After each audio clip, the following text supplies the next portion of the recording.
आज जो है अपन हिंदी की बात करेंगे और हिंदी की परिचर्चा यहाँ पर करेंगे। और हिंदी में सबसे पहला जो टॉपिक है वो है आपका वर्णमाला।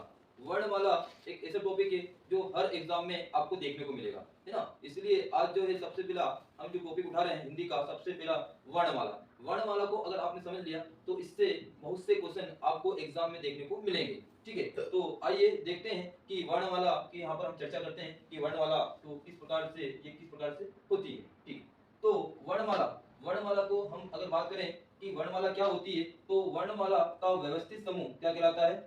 वर्णमाला कहलाता है। क्या कहलाता है? वर्णमाला कहलाता है ना, व्यवस्थित समूह। अगर बात करूं मैं कि व्यवस्थित समूह कैसा, तो ध्यान रखो, आपने माला देखी होगी बेटा। माला किस प्रकार से होती है, और आपने जो है माला देखी होगी तो उसके अंदर इस प्रकार से मोती का एक व्यवस्थित क्रम होता है कि पहले काले मोती, है ना, इस प्रकार से, फिर यहाँ पर लगा दो लाल मोती, है ना। इस प्रकार से जो है इनका व्यवस्थित क्रम होता है ना। अगर व्यवस्थित क्रम नहीं होगा तो ये कैसी लगेगी आपको? अच्छी लगेगी क्या, है ना। तो इस प्रकार से व्यवस्थित क्रम जो होता है, और व्यवस्थित क्रम में इन मोतियों को पिरोया जाता है ना, और इस प्रकार से माला को बनाया जाता है, और बीच में आपका इस प्रकार से, है ना, पेंडल लगा दिया जाता है ना। फिर यहाँ से देखोगे आप तो यहाँ पर फिर वापस से लाल मोती, है ना। उसके बाद फिर वापस देखोगे आप इधर ब्लू मोती, है ना। इस प्रकार से फिर देखोगे आप फिर लाल मोती। ये इस प्रकार के हम व्यवस्थित क्रम से इन मोतियों को सजा रहे हैं, और लास्ट में आप देखो तो आपके काले मोती हो जाते हैं।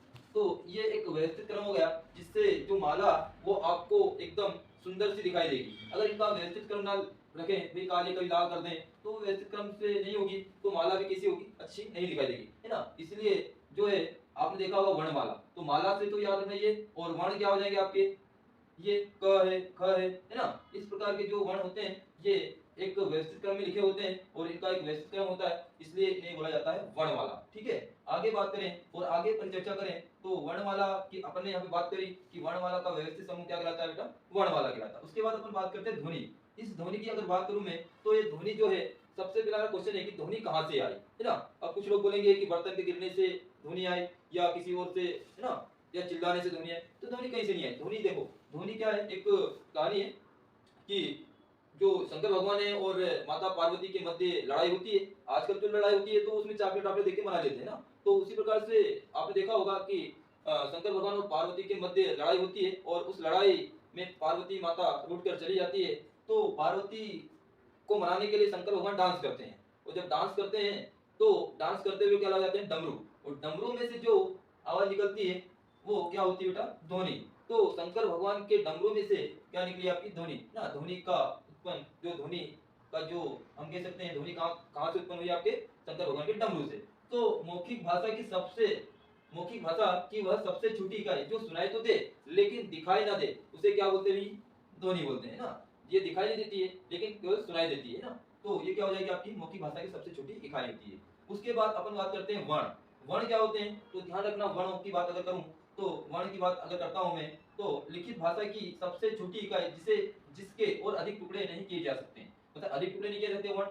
अब जैसे क के क्या अलग और टुकड़े किए? ख, है ना। इसके टुकड़े किए जा सकते हैं क्या? नहीं किए जा सकते हैं, है ना।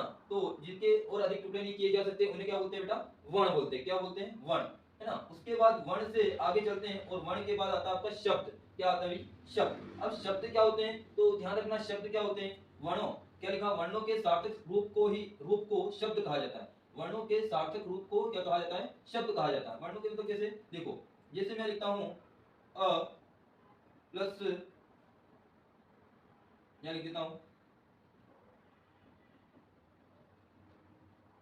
या लिख देता हूं आ, है ना। ये अब देखो, अ प्लस को जोड़ोगे तो क्या होगा बेटा? आ बन जाएगा, और यहां से म जोड़ोगे तो क्या हो जाएगा? आम। तो ये इसका एक सार्थक रूप हो गया वर्णों का। तो वर्णों का जब सार्थक रूप हुआ तो ये क्या कहा गया भैया? शब्द, है ना। क्या कहा गया? शब्द। शब्द के बाद क्या होता है आपका? वाक्य, है ना। वाक्य के बाद आप देखोगे वाक्य क्या होते हैं? सार्थक शब्दों के समूह वे व्यवस्थित क्रम को क्या कहा जाता है? वाक्य कहा जाता है। क्या कहा जाता है? वाक्य। अब वाक्य के बाद आपकी क्या आती है भैया? भाषा। क्या आती है? भाषा। तो विचारों की अभिव्यक्ति ही भाषा कहा जाता है। क्या कहा जाता है? विचारों की अभिव्यक्ति ही भाषा कहा जाता है, या भाषा कहा जाता है। मतलब विचारों की जो विचारों, है ना, या भावों को प्रकट करने के लिए जिस चीज का उपयोग किया जाता है जिसे क्या बोलते हैं भैया, हम भाषा बोलते हैं। ठीक है, इसके बाद हम इसके बाद की बात करेंगे। अब कल जो है हम बात करेंगे स्वरों की। क्या बात करेंगे, स्वर। स्वर कितने होते हैं ना, उन स्वरों की बात करेंगे कि ये स्वर किस प्रकार से होते हैं, और अयोगवाह की चर्चा अपन कल करने की कोशिश करेंगे। ठीक है, तो आज के लिए इतना ही, धन्यवाद।